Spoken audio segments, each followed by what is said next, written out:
What can I get for you today?"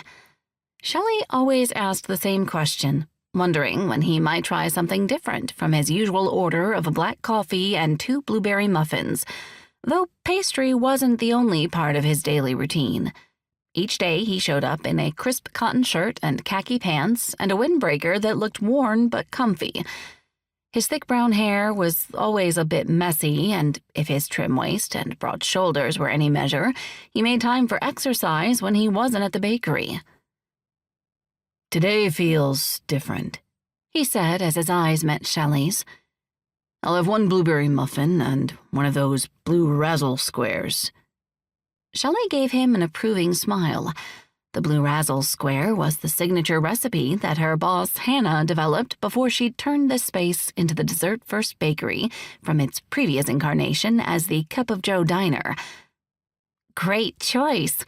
I'm sure you won't be disappointed." She reached into the display case, sliding the pastries onto a plate. "Here you go.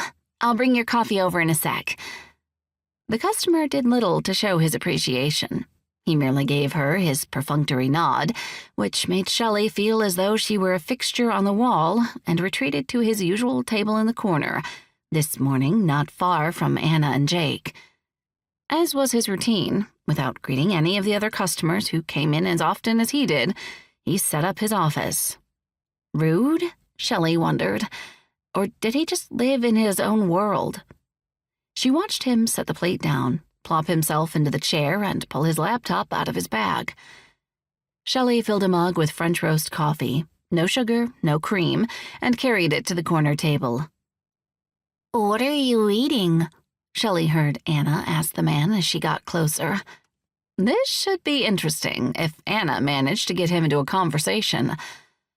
The man looked as if she'd startled him from his thoughts. "Oh," he said, seeming to be at a loss for words.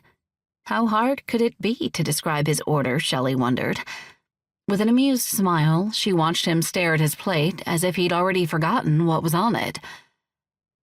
"A blueberry muffin and a blue razzle square," he finally said after recovering his composure. Having come to life, he asked Anna, "What do you have?" Shelly stifled her smile as she gave him his coffee. Maybe Anna would break into his world. She certainly hadn't been able to. Anna glanced at Shelly before she returned to the counter. "What did you give me, Shelly?" "A chocolate chip muffin."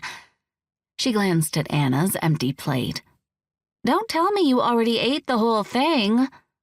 Shelly saw only a few crumbs left on the plate.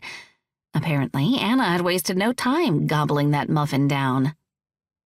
"Be honest," Shelly said, narrowing her eyes at Anna, faking a scowl. "Did you share it with Jake?" Anna lowered her face, but kept her eyes on Shelly. She opened her hand, revealing a small bit of muffin. "I saved a little for Jake. Is that okay?"